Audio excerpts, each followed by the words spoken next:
नमस्कार दोस्तों, मैं जितेश कौशिक एक बार फिर स्वागत करता हूं आपके अपने YouTube channel public reaction TV पर। तो कैसे आप सभी, उम्मीद करता हूं बढ़िया ही होंगे। दोस्तों, हर छोटी बड़ी खबरें व ताज़ा खबरें सबसे पहले पाने के लिए अभी सब्सक्राइब करके जुड़ जाए आपके अपने YouTube channel public reaction TV पर। साथ ही घंटे का बटन अवश्य दबा लें, जिससे कि हमारी हर एक नई वीडियो का नोटिफिकेशन सबसे पहले आ सके आपके पास। जी हाँ दोस्तों, क्योंकि आप देख रहे हैं उभरता हुआ न्यूज़ चैनल। तो चलिए चलते हैं अपनी खबरों पर। 13 मार्च सन 2023। आइए सबसे पहले एक नजर डाल लेते हैं दिन भर की सुर्खियों पर। हरियाणा में बीपीएल परिवारों को मिलेंगे 80,000 रुपए। इस योजना के तहत करना होगा आवेदन। पूर्व सीएम भूपेंद्र सिंह हुड्डा का बड़ा ऐलान, सरकार बनी तो किसान, बुजुर्ग और महिलाओं को देंगे यह लाभ। हैफेड अब 15 मार्च से शुरू करेगा सरसों की खरीद। सिपाही भर्ती मामले में हरियाणा एसएससी का बड़ा फैसला, बायोमेट्रिक निशान देने के लिए नहीं पहुंचे 833 अभ्यर्थियों को मिलेगा फिर से मौका। हरियाणा में भ्रष्ट अफसरों की अब सामत, सरकार ने केस दर्ज करने की प्रक्रिया को बनाया आसान। चंडीगढ़ जॉब्स अपडेट, इन पदों पर निकली बम्पर भर्ती। हिसार में आम आदमी पार्टी ने चलाया सदस्यता अभियान, डोर टू डोर जाकर मिस्ड कॉल से मेंबर बनाएंगे। अनुराग ढांडा ने वर्करों को दी ट्रेनिंग। 31 मार्च तक जमा कराएं बकाया प्रॉपर्टी टैक्स, ब्याज मिलेगी 40% तक की छूट। और अब खबरें विस्तार से। हरियाणा में तापमान 30 डिग्री सेल्सियस पार पहुंचा। सिरसा का दिन का तापमान सबसे गर्म, पारा 34.6 डिग्री पार पहुंचा। 5 दिन तक बारिश के आसार नहीं। हरियाणा में मौसम करवट ले चुका है। राज्य के कुछ जिलों में अधिकतम तापमान 30 डिग्री सेल्सियस के पार निकल चुका है। सिरसा जिले की बात करें तो दिन का तापमान सबसे गर्म दर्ज किया गया। यहाँ का पारा 34.6 डिग्री सेल्सियस रिकॉर्ड पहुंच गया है। मौसम विभाग के अनुसार अगले 5 दिनों तक बारिश के आसार नहीं है। हालांकि दिन और रात में 40 से 50 किलोमीटर प्रति घंटे की स्पीड से चलने वाले हवाएं लोगों को जरूर गर्मी से राहत देती हुई दिखाई देंगी। मौसम विभाग ने अगले आने वाले 2 से 3 दिनों में तेज हवाओं के चलने की संभावना जताई है। हालांकि कुछ स्थानों पर बादल छाए रहने का अनुमान भी होगा, लेकिन बारिश की बहुत कम संभावना जताई गई है। बायोमेट्रिक हाजिरी में कर्मचारियों को नहीं रुचि। 4,30,000 में से 86,000 ही कर रहे हैं इसका यूज। हेल्थ डिपार्टमेंट, पीडब्ल्यूडी व रोडवेज का सबसे खराब परफॉर्मेंस। हरियाणा में कोविड के बाद भी सरकारी ऑफिसों में बायोमेट्रिक हाजिरी पटरी पर नहीं आ पाई है। इसका खुलासा हरियाणा सचिव सचिवालय के आंकड़ों से हुआ है। राज्य में विभिन्न सरकारी ऑफिसों में इस प्रणाली से 4,30,000 कर्मचारी रजिस्टर्ड है, लेकिन सिर्फ 86,000 कर्मचारी इस प्रणाली का प्रयोग कर रहे हैं। हाजिरी को लेकर सबसे ज्यादा खराब परफॉर्मेंस स्वास्थ्य, पीडब्ल्यूडी और रोडवेज कर्मचारियों की है। हरियाणा कर्मचारी संघ के पदाधिकारियों ने इसके लिए खराब बायोमेट्रिक मशीनों को जिम्मेदार ठहराया है। इस खुलासे के बाद सरकार सख्त फैसला लेने की तैयारी कर रही है। अधिकारियों के अनुसार इसमें लापरवाही बरतने वाले कर्मचारियों को चिन्हित किया जाएगा और उनके खिलाफ सख्त कार्रवाई अमल में लाई जाएगी।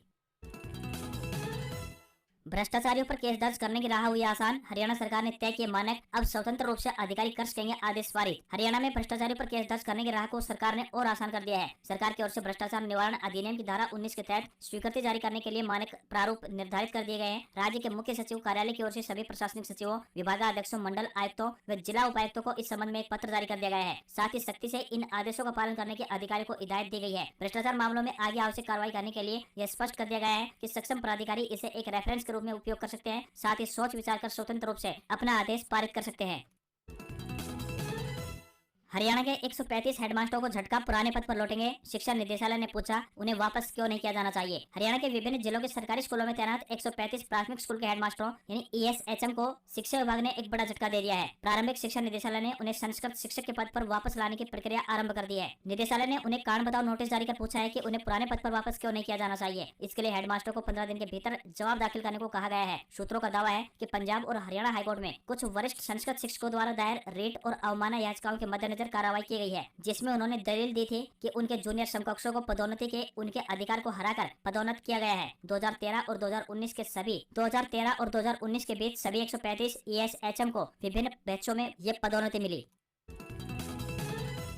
WFI अध्यक्ष रेसलर्स विवाद में पहलवान सबूत नहीं दे सके, अब खिलाड़ी और जांच कमेटी के मेंबर खामोश। सोमवार को रिपोर्ट सबमिट होगी। भारतीय कुश्ती संघ यानी WFI और रेसलर्स के बीच विवाद को 55 दिन बीत चुके हैं। इस विवाद की जांच के लिए बनी ओवरसाइट कमेटी की टाइमलाइन 8 मार्च को पूरी हो चुकी है। स्पोर्ट्स अथॉरिटी ऑफ इंडिया यानी साई से जुड़े सूत्रों के मुताबिक कमेटी सोमवार को अपनी रिपोर्ट खेल मंत्रालय को सौंप सकती है। सूत्रों के मुताबिक WFI अध्यक्ष पर सेक्सुअल हरेसमेंट के गंभीर आरोप लगाने वाले रेसलर्स कमेटी को इसके सबूत नहीं दे पाए हैं। 18 जनवरी को रेसलर्स विनेश फोगाट, साक्षी मलिक व बजरंग पुनिया ने दिल्ली के जंतर मंतर पर धरना शुरू कर दिया। इस दौरान विनेश फोगाट ने रोते हुए आरोप लगाए कि फेडरेशन अध्यक्ष ब्रजभूषण शरण सिंह और कोच नेशनल कैंप में महिला रेसलर्स का यौन उत्पीड़न करते हैं। विनेश ने यह भी कहा कि ब्रजभूषण खिलाड़ियों के होटल में रुकते थे, जो नियमों के खिलाफ है। टोक्यो ओलंपिक में हार के बाद WFI के अध्यक्ष ने मुझे खोटा सिक्का कहा। इसी दिन संघ अध्यक्ष ब्रजभूषण सामने आए। उन्होंने कहा कि किसी भी तरह का उत्पीड़न नहीं हुआ है, अगर हुआ है तो मैं फांसी पर लटक जाऊंगा। उन्होंने धरने को स्पॉन्सर्ड बताते हुए इसके पीछे हरियाणा कांग्रेस के राज्यसभा सांसद दीपेंद्र हुड्डा को जिम्मेदार बताया था।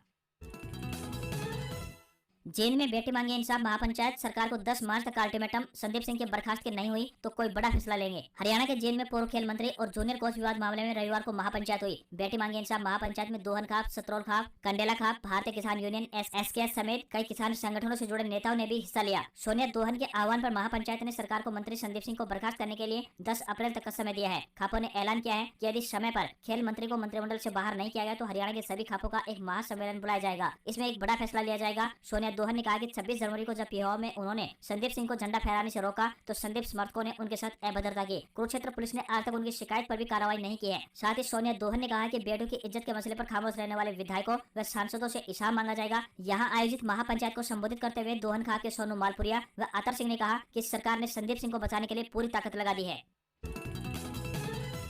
हिसार कृषि मेले में पहले ड्रा पर विवाद, सीएम ने रद्द करवाया, दोबारा निकलवाया, अधिकारियों को चेतावनी दी, किसी ने खेल किया तो छोड़ूंगा नहीं। हरियाणा कृषि विश्वविद्यालय में कृषि मेले के अंतिम दिन हरियाणा के मुख्यमंत्री श्री मनोहर लाल खट्टर ने बतौर चीफ गेस्ट शिरकत की, किसानों को सरकारी योजनाओं की जानकारी दी। इसके बाद सीएम ने इनाम का ड्रा निकालने की प्रक्रिया शुरू की, परंतु साथ के साथ लोगों के ड्रा के लिए रजिस्ट्रेशन करवाने पर किसान बिफर गए। तब सीएम ने घोषणा की, जब ड्रा प्रक्रिया शुरू हुई है उस समय तक जितने रजिस्ट्रेशन होंगे केवल उन्हीं को ही इनाम में शामिल किया जाएगा। सीएम ने पहला इनाम दोबारा निकलवाया, तब किसानों ने तालियां बजाई। सीएम ने सबसे पहले तीसरा ड्रा यानी पावर बिडर निकाला। तीसरा इनाम जोगिंदर सिंह को निकला, वहीं दूसरा इनाम कूपन नंबर 21,454 को निकला, जो कि अजीत निवासी जिला फरीदाबाद को मिला। इसके बाद पहला इनाम 30 हॉर्स पावर ट्रैक्टर था। कूपन नंबर 22,147 को 30 HP का ये ट्रैक्टर निकला है। बम्पर इनाम दिनेश मलिक गांव ढिंडेरी को मिला है।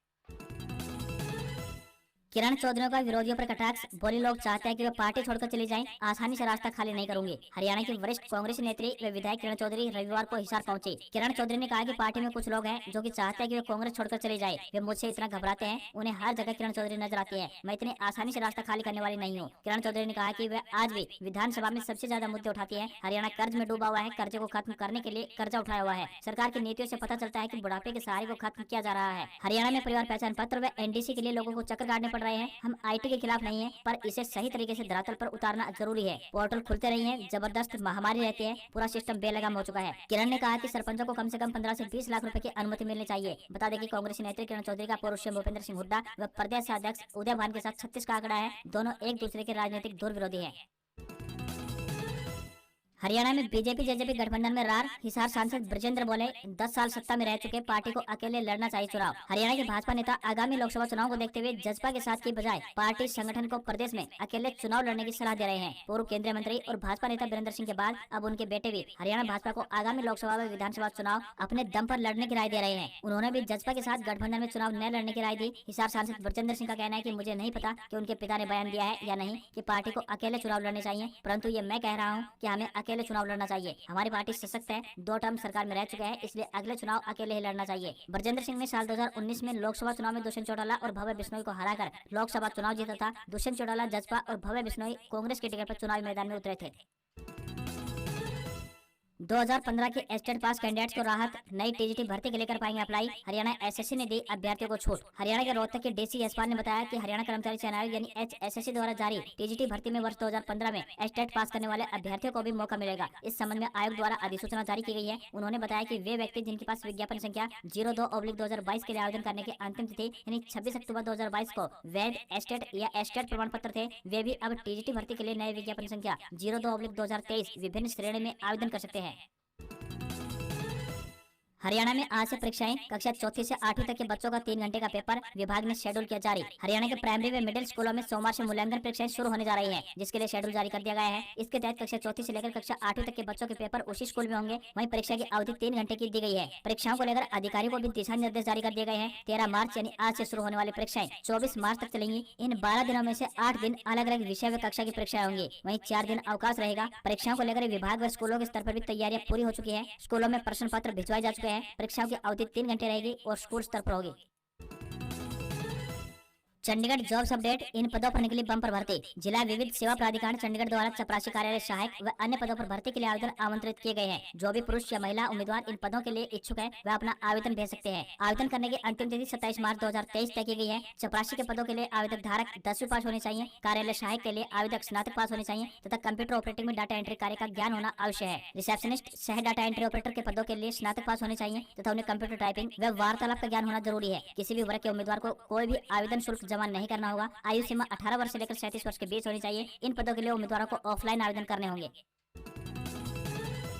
हरियाणा में बीपीएल परिवारों को मिलेंगे 80,000 रुपए। इस योजना के तहत करना होगा आवेदन। हरियाणा में बीपीएल परिवारों के लिए एक जरूरी खबर है। मकान मरम्मत के लिए क्रियान्वित की गई डॉक्टर भीमराव अंबेडकर आवास नवीनीकरण योजना का लाभ अब सभी बीपीएल परिवार उठा सकते हैं। हरियाणा अनुसूचित जाति एवं पिछड़ा वर्ग कल्याण विभाग ने बताया कि पहले इस योजना का लाभ केवल अनुसूचित जाति के परिवारों को ही मिलता था। हरियाणा सरकार इस योजना के तहत सभी बीपीएल परिवारों को मकान मरम्मत के लिए 80,000 रुपए की आर्थिक मदद देगी। आवेदक हरियाणा का स्थायी निवासी होना चाहिए तथा उसका नाम बीपीएल सूची में दर्ज होना चाहिए। आवेदक का अपना कम से कम 10 साल पुराना घर होना चाहिए। आपको यहाँ पर बताते चले कि किन किन दस्तावेजों की आपको जरूरत पड़ने वाली है। परिवार पहचान पत्र, BPL ration card number, SC/BC certificate, Aadhaar card, mobile number, bank account number, घर के साथ फोटो, मकान के मरम्मत पर अनुमानित खर्च का प्रमाण पत्र। इस योजना का लाभ उठाने के लिए आवेदक को अपने नजदीकी CSC सेंटर पर जाकर ऑनलाइन अप्लाई करना होगा। पूर्व सीएम भूपेंद्र सिंह हुड्डा का बड़ा ऐलान, सरकार बनी तो किसान, बुजुर्ग और महिलाओं को देंगे यह लाभ। विधानसभा चुनाव से पहले सभी पार्टियों ने अपनी तैयारियां शुरू कर दी है। इसी क्रम में कांग्रेस नेता और पूर्व मुख्यमंत्री भूपेंद्र सिंह हुड्डा ने भी अपने विधानसभा क्षेत्र का दौरा किया। इस दौरान उन्होंने कई चुनावी घोषणाएं की। उन्होंने कहा कि कांग्रेस सरकार आने पर 6,000 रुपए वृद्धावस्था पेंशन, किसानों को MSP की गारंटी और 500 से कम में गैस सिलेंडर दिया जाएगा। बता दें कि पूर्व मुख्यमंत्री भूपेंद्र सिंह हुड्डा इन दिनों अपने विधानसभा क्षेत्र खिलोई के दौरे पर है। साथ ही लोगों को 2024 के चुनाव की तैयारियां पूरी करने के लिए भी कहा जा रहा है। उन्होंने कहा कि अब समय आ गया है कि लोग 2024 में होने वाले चुनाव के लिए तैयार रहे। उन्होंने कहा कि प्रदेश में अगर कांग्रेस की सरकार आती है तो बुजुर्गों को 6,000 रुपए वृद्धावस्था पेंशन, 500 रुपए से कम का गैस सिलेंडर, महिलाओं और किसानों के लिए 500 रुपए व MSP की गारंटी होगी। हैफेड 15 मार्च से शुरू करेगा सरसों की खरीद। अभी MSP से 500 रुपए कम है भाव। अनाज मंडियों में सरसों की आवक शुरू हो गई है। अभी तक सरसों की सरकारी खरीद शुरू न होने से सरसों न्यूनतम समर्थन मूल्य से करीब 500 रुपए प्रति क्विंटल कम बिक रहा है। सरसों की सरकारी खरीद हैफेड 15 मार्च से आरंभ करने जा रहा है, जबकि इससे पहले सरसों की खरीद 28 मार्च से की जानी थी। माना जा रहा है कि सरकारी खरीद शुरू होते ही सरसों के दाम बढ़ सकते हैं। 2 साल पहले सरसों के दाम 8,000 रुपए प्रति क्विंटल को पार कर गए थे। तब किसानों का मोह सरसों के प्रति बढ़ गया था। सरकार ने भी सरसों का MSP इस बार 400 रुपए प्रति क्विंटल बढ़ा दिया है। फतेहाबाद के भट्टो मंडी में सरसों लेकर आए किसानों ने बताया कि अभी तक उनकी सरसों के दाम 5,000 रुपए प्रति क्विंटल बोले जा रहे हैं। सरसों की ढेरियों में नमी बताकर भाव कम बताया जा रहा है। सरसों का न्यूनतम समर्थन मूल्य 5,450 रुपए प्रति क्विंटल है, जिस पर सरसों की सरकारी खरीद शुरू होनी है। वहीं कृषि मंत्री JP दलाल ने कहा है कि हैफेड अब 28 मार्च की बजाय 15 मार्च से सरसों की सरकारी खरीद। आपको हमारी खबर पसंद आई हो तो हमारी खबरों पर एक प्यारा सा लाइक जरूर दें। जी हाँ दोस्तों, और साथ ही खबरों को ज़्यादा से ज़्यादा शेयर करें और कमेंट बॉक्स में इन खबर पर आपकी क्या है राय वो हमें ज़रूर बताएं। आज की खबरों में सिर्फ इतना ही। मिलते हैं अगली खबर में। जब तक सब्सक्राइब करके जुड़ जाइए आपके अपने YouTube channel public reaction TV से, और साथ ही घंटे का बटन जरूर दबा लें ताकि हमारी हर एक नई वीडियो पहुंच सके आपके पास सबसे पहले।